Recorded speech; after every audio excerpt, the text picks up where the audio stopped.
最近，杨定一博士的经历可真让人大开眼界，每一个都像是真实发生的奇迹。要不是他亲自写在书里，恐怕很多人都会觉得不可思议。杨定一博士不仅仅是一位科学家，他还是哲学家和灵性导师。他巧妙地将科学的严谨与灵性的智慧融为一体，为现代人指明了一条独特的生命道路。在这个纷繁复杂的世界里，他选择写下《奇迹》这本书，正是为了给咱们一个全新的视角，去重新审视自己的生命，也重新看待这个广阔的世界。这里是意识觉醒，记得按赞、订阅并打开小铃铛，这样您就不会错过我们的新视频。杨博士曾经亲身体验过一种叫做前世回溯的方法，也就是我们常说的前世催眠。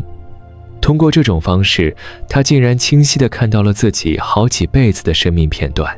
他发现自己不光做过男人、女人、小孩和老人，甚至还曾是一些看起来不属于地球的生命形态。他总觉得自己生生世世好像都在寻找什么，却一直没能找到。直到有一天，他收到了一本别人送来的书。这本书是虚云老和尚在113岁遭遇大难后写下的自传。当杨博士看到书里老和尚的瞬间，眼泪便止不住地往下流淌，心里还涌起一股非常熟悉的感觉。接着，他自然而然地盘腿坐了下来，奇妙的景象随即在他眼前浮现，一幕幕画面仿佛时间倒流一般，清晰地呈现在他眼前。时光回溯到他的童年，再到出生前，甚至更远的过去，追溯到前世、前前世，一直到原始人时代。突然，他眼前又清晰地浮现出《心经》中的每一个字。紧接着，他的身体仿佛被一股无形的力量劈开，瞬间瓦解、粉碎，最终消散得一干二净，什么都没有留下。他开始静坐时是傍晚6、7点，当他再次睁开眼睛时，太阳已然升起，天空中甚至还能看到星星和月亮。他的脑海里闪过一个画面，那是2600年前释迦牟尼佛睁开眼睛凝视着浩瀚宇宙的场景。通常来说，无论是通过催眠回溯前世记忆，还是在静坐中看到生生世世的景象，对杨博士而言，这些都可以被视为幻想，不必过于执着。但奇怪的是，有几组记忆却让他难以放下。有一次，杨定一在纽约北部的一个湖畔，面对着一片熊熊燃烧的篝火，突然他眼前的景象一转，他发现自己同样置身于篝火前，但此时他的身份却是一个原住民部落的酋长，或者是一位巫医。部落的人们围着火堆，伴随着古典声歌唱跳舞。或许是因为那一世他扮演的角色比较重要，或者与身边的人关系更加亲密，所以这些记忆才如此深刻，让他难以忘怀。虽然他曾试图摆脱这种幻觉，但那些画面反而变得更加具体和真实。当时的回忆让他感到无比的喜悦，人们似乎正在举行某种庆祝活动。他突然领悟到，过去的人们更亲近大自然，他们自然会运用各种方法来扩展意识，回归到一体的状态中。他们围着火跳舞，可能是因为火象征着温暖和喜悦。杨定一认为，火不仅有净化的作用，它还象征着将所有的观念和人类固有的结构彻底消除，让人回归到最原始的本源。这也是为什么古人喜欢用火作为修行的象征。从这次前世回溯中，杨定一体会到，无论我们认为现代文明有多么发达，过去也曾存在过更先进的人类文明，但最终都走向了毁灭。事实上，地球和人类文明已经历过无数次的毁灭，因此文明和科技的发展并非人类追求的最高目标。人类的最高追求应该是找回自我，将我们生命中永恒不灭的那部分彻底活出来。唯有如此，才能带来真正的幸福。杨定一从小就能感受到每个人的独特之处。总的来说，他发现人类可以分为3种。有些人就像天使一样，他觉得他们可能是天使转世，他的父母就属于这类。另一些人则带着强烈的恶意，他认为他们或许是阿修罗转世。还有一种人给他一种非常像龙的感觉，这种感觉与生肖或气势无关，他也无法用言语清楚解释，纯粹是他对不同能量和特质的一种直觉感应。因为他小时候见过龙，也能感受到他们的能量。龙通常是在电闪雷鸣的暴雨天出现在天空中的。杨定一曾向家人讲述他所见的这些奇景，但后来他发现其他人并看不见，于是他也不再提及。更特别的是，他前往一些人们朝圣的圣地时，都能感受到龙的存在。他明白，这些龙是这些地方的守护者。不过，并非每个圣地都有龙，有些地方的龙更多一些。他也不知道龙的数量是否也有特殊的含义。有一次，杨定一的朋友要带他去台东一个充满能量的地方，他竟然不需要指引，仅凭直觉就找到了那里。当时正值中午12点，他看到天空中有一对龙，紧接着，原本晴朗的天空突然暗了下来，雷声隆隆，随即下起了倾盆大雨。那场雨就像是紧随着他们乘坐的车子一样，仿佛是龙在与他们打招呼。导游表示，他在当地居住了30多年，从未遇到过这样的景象。杨定一一直以来都希望能去印度的圣巨山看看，后来他真的有机会来到了圣巨山。虽然那里已经有一个以拉玛那马哈希命名的道场，但杨定一更在意的是圣巨山本身。即使它只是一座小小的石山，却蕴含着巨大而不可思议的能量。于是，杨博士光着脚走上山，他来到一个山洞，随即盘坐下来，进入深度冥想，直到看门的苦行僧告诉他山洞即将关闭，他才发现天色已晚。然而，那位苦行僧似乎看出了他与圣人之间的某种缘分，破例允许他在山洞里过夜。就这样，杨定一在山洞里待了好几天，期间没有任何人打扰他。在静观中，他领悟到，过去有许多圣人都是从圣巨山修炼而成的。在这段期间，他还发现圣巨山本身是一个连接天地的螺旋场，里面居住着无数已得道的修行大师。只要他能让自己的心变得纯净，就能够与所有的圣人连接起来。杨定一也曾到过不丹婆罗的一个山洞，密宗祖师莲花生大士曾在此闭关3个月。虽然那个地方非常偏僻，道路崎岖难行，但对他而言，圣人长时间停留的地方能够唤醒他许多记忆，而且他在这些地方总能感受到一种熟悉的气息。杨定一认为，尽管心的能量是至关重要的，但人依然拥有肉体，而这个肉体也是由能量构成的。外在环境会带来不同的能量，这些能量能够提升身体的频率，也更容易让人进入静心的状态。所以，一个神圣的地方确实有其独特的作用。只要一个人的心性足够成熟，他就能与生命的本源接轨。他自身的经验也证明了，人不必刻意去追求这些特殊的地点，他们自然会在适当的时机出现在生命中。因此，他也从不鼓励别人专门去某个地方进行专修或闭关，除非一个人足够成熟，否则在那样的环境中，过去积累的业力可能会反弹出来，反而可能难以承受。因为像圣巨山那样能量巨大的地方，它就像一团火，能够焚尽一切。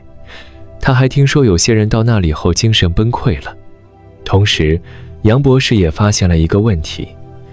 拉玛那马哈希的领悟曾给印度宗教带来了革命性的理解。但现在他的道场却又回到了印度传统的祭拜方式，似乎又陷入了宗教的习俗。而华人也一样，只注重人间的仪式，把最根本、最单纯的修行变得玄之又玄。谈到业力这个话题，杨博士发现一般的修行者都不太喜欢多谈，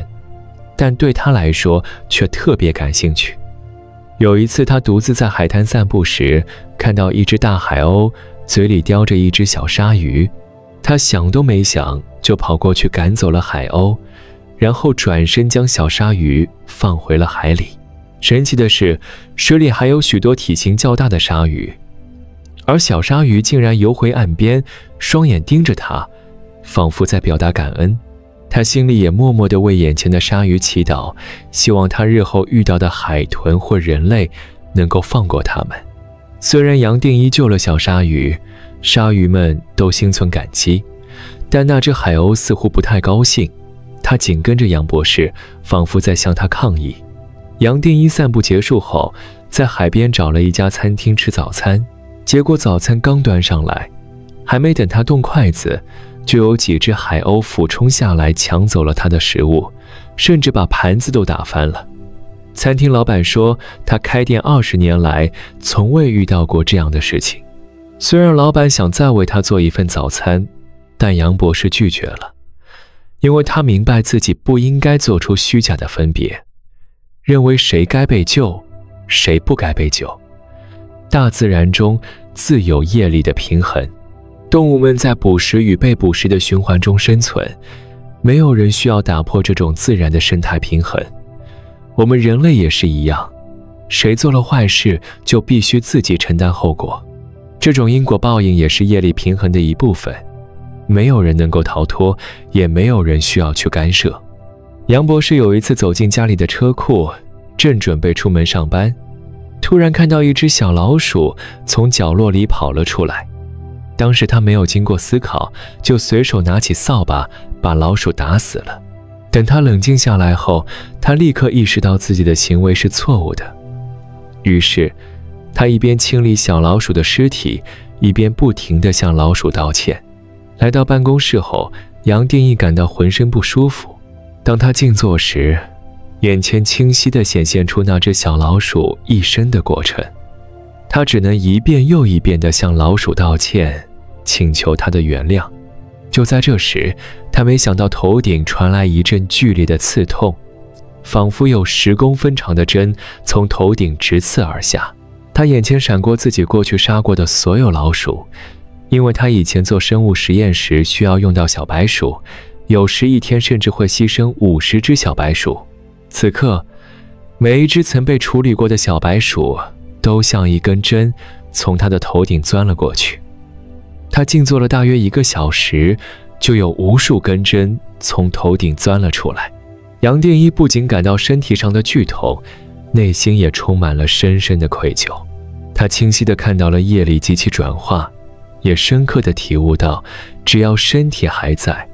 过去的业力就会显现出来。人过去所做的一切，哪怕是无心之举，都会产生一种反作用力，最终回到我们自己身上，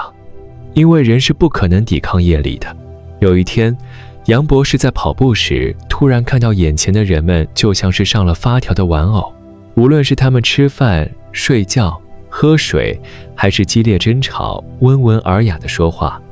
所有行为都像是业力早已设定好的程序。然而，人们却误以为这些都是自己主导的动作，因此无法认识到眼前所见的一切其实都只是头脑投射出来的产物，进而忽略了因果的作用。他体会到，一切都是命中注定的，只是人们看不见这种注定的力量，也看不到业力的存在。然而，只要我们能够看到万物之间的连贯性，就能体会到因果和业力的存在，而且它们的力量是如此巨大，人根本无法抵挡。他还观察到，当他刻意去对抗或改变任何既定事实时，结果往往会与自己的愿望背道而驰，要么导致更糟糕的后果，要么就是在兜了一大圈后又回到原点，白白浪费时间。反之，如果他不去抵抗，而是接受眼前的结果和过程，业力也会自然而然地完成他所要完成的一切。那么问题来了，如果一切都已注定，我们人类是否真的就没有自由意志了呢？杨博士通过自身的体验解答了这个问题。他发现意识原来有2个运行轨道，一个是由头脑投射出来的世界，也就是人们误以为的真实世界。如果站在这个轨道上，人就会完全顺着因果规律运行，根本无法抵抗，也谈不上什么自由，一切都像是注定好的。然而，意识还有另一个轨道，这个轨道远远超越了人间的轨道。如果站在这个轨道上，人就能不受业力的影响，无论业力有多强大，与这个轨道相比，都显得微不足道。而且，在这个轨道上，我们从未真正出生，也从未真正死亡，没有任何变化。所以他认为，人只能不断地去感悟自己的本性，只要还拥有这个肉身，就必须符合业力的运作规律，经历生老病死，感受情绪，面对各种需求。一个人可以选择不同的工作，也可以选择出家或不出家。这些外在的变化与他的内在领悟并无直接关联，这是因为存在着2个意识轨道，而且这2个轨道是相互重叠的。这个世界虽然是头脑的产物，